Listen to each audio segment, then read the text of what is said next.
Welcome to the Box Score Sports Podcast.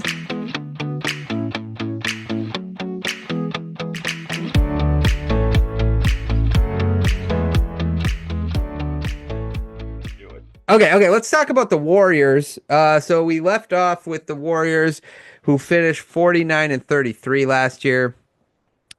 They were eliminated in the second round by the Wolves. What was your grade for the Warriors season?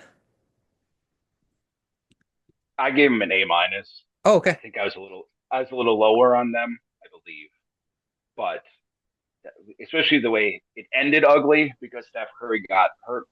But getting Jimmy Butler, even if you're not a great fan of Jimmy Butler, it worked far better. I was quite skeptical when they made that trade. It worked far better than I thought it was going to, and for stretches, who knows if they beat Minnesota or not? I would lean towards not, but in either case, they got to the second round. Probably would have been a competitive series. And I think I thought going into the season, it's kind of like, all right, we're just letting this run its course. Steph Curry's got a few years left, and if we catch lightning in the bottle, maybe we'll be interesting. But I felt like they were not true contenders, but I think they had a shot at the Western Conference Finals. Yeah, I agree. I put him at a B plus. I thought the Butler trade was pretty good. I was pro Butler trade because I felt like he would just show up the way he does in the playoffs, and he's now an every other game playoff player basically, which I felt like he was that way back in the bubble too. Like he'd have a 40-point triple double in the next game. It just seems to be his style. But I think also coming out of this season where you're like, okay, Steph and Draymond seem to be okay, where you can have another year to see what you can do with them. I think that's a positive as well. The only problem I had with the season is the Kuminga stuff was a little weird. Pod has definitely taken a step back, especially playoff basketball. He was not that great. And Moody was out of the lineup. So these three young guys that you're kind of like, hopefully are going to be able to take another step to help these veteran players to compete going forward, contend going forward. It doesn't seem like any one of them really showed anything that would give you confidence going into next season. So that was like the big con of the season. That's why I don't have them as high, I just have them as a B plus instead of in the A's. I was probably a little too generous if you think about Jonathan Kuminga. Just again, one of those we always joke about untouchable. We Yep. can't trade this guy, his potential. And then you went how many games at the end of the year where or in the playoffs to start that he didn't even play, and he basically only played because Steph Curry got hurt and they needed a body.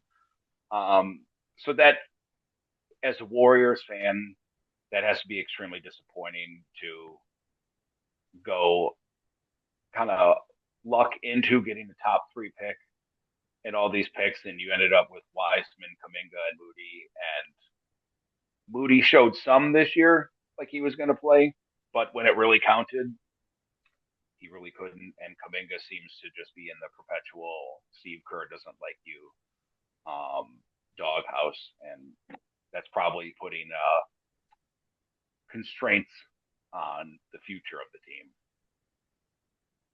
Yeah, I agree. I just think like all those young guys, like even Pod, like he had like horrible shooting numbers in the playoffs. It's just like I don't know what you build off of. Obviously, I think the big question is what they do with Kaminga, which we'll talk about in a second in the offseason. But obviously, I don't think you keep him after what you did with him towards the end of the season when you're basically not playing him. And I think Moody's the big disappointment, like you said, because he was unplayable in the playoff. At some point, they like weren't even playing him. So yeah, it's a little disappointing for those young guys. Anything else about this past season that you wanted to hit on with the Warriors? No, I think it just, you hate to see it end because Steph Curry got injured and, Yeah. he's about to be 37. So, there's not a lot of Steph Curry years left, and he was having a good one. So you hate to see it end with a pulled hammy. Yeah, agreed. Yeah, that was rough. Okay, let's go into their offseason. So they have a handful of free agents, Kaminga being the big one. Peyton Looney is gone. Quentin Post, he's on a team though, so he'll probably be picked up. They only have a second round pick, this year with a 41, and right now it looks like they have a little bit of cap room if I'm reading this right.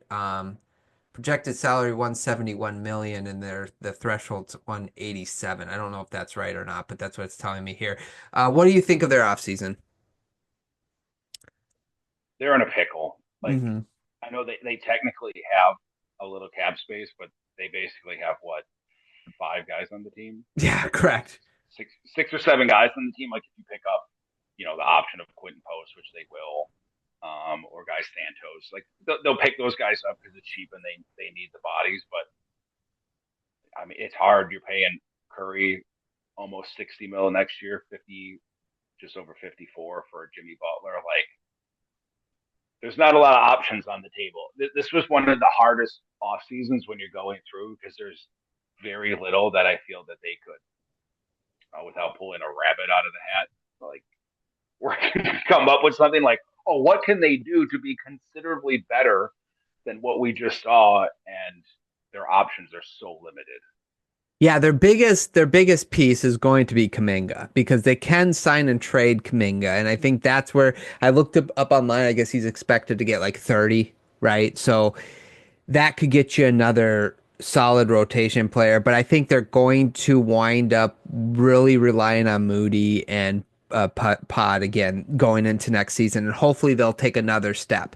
That's what you're kind of hoping, and then that you can trade Kaminga, sign and trade him, and get some sort of player that can really help your roster. Now, that's what I think they gotta hope for, and otherwise, you're right. They're in a pickle. I don't know like what they else they could do. Unless if they trade Green. That would be the sort of wild card. Yep. I mean, if you could trade Draymond Green and combine him with some like Buddy Hield or something, but again, then you're like really getting down.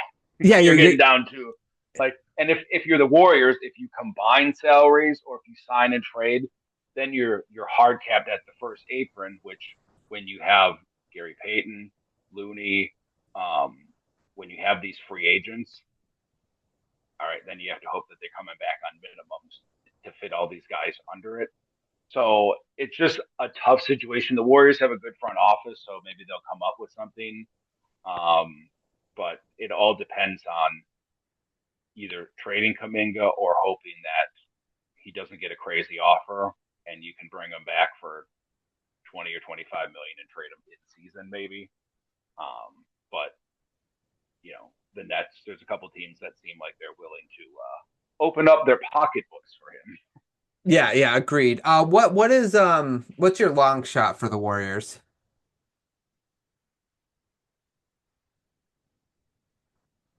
I'm just gonna. I couldn't even come up with a good one. I just put they'll end up keeping Kaminga and take it into the season. I think they'll be backed into a corner of not wanting to be capped at the first apron by signing and trading him unless they find just someone desperate. But I don't see a team that is going to be like, we need Jonathan Kaminga so much we're willing to give you some picks and such. So I think he ends up back. What do you think of Cameron Johnson? Like a sign and Yep. trade to the Nets, and Yep. then the thing with the Warriors, they have a lot of picks.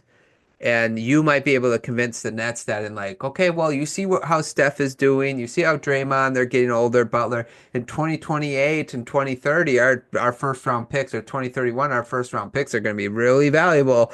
Like, could they do like a sign and trade? I don't know if you could put a pick in that trade as well. So if you do like a first and Kaminga sign and trade for Cam Johnson or something like that. And I think the only reason why, if you're the Nets, you would do it because you fell all the way to sixth or eighth in their draft. I have it written down somewhere, but you need to start building something if you're the Nets. And Kaminga might be a young guy, like just in the wrong place. They have the eighth pick. So could you talk yourself into being like, hey, let's see what Kaminga can do here. We can spend some money. Think they have a lot of cap room on top of it, and then maybe that's sort of my long shot for them is can they somehow get Cam Johnson? Yeah. If you started Kaminga high enough, you can get pretty close with Cam Johnson. That wouldn't be terrible. It's just sometimes if you're the Nets, and I know we sometimes, especially me, I think of this as like linear. I'm like, why would I give up Cam Johnson when I could just pay Kuminga a little more than you'll want to pay for him? And then I'll trade Cam Johnson and get more somewhere else. But alas, we know that's not always how these things work. But that's a pretty good one. Yeah, so like he's technically right. They can match Kuminga's offer.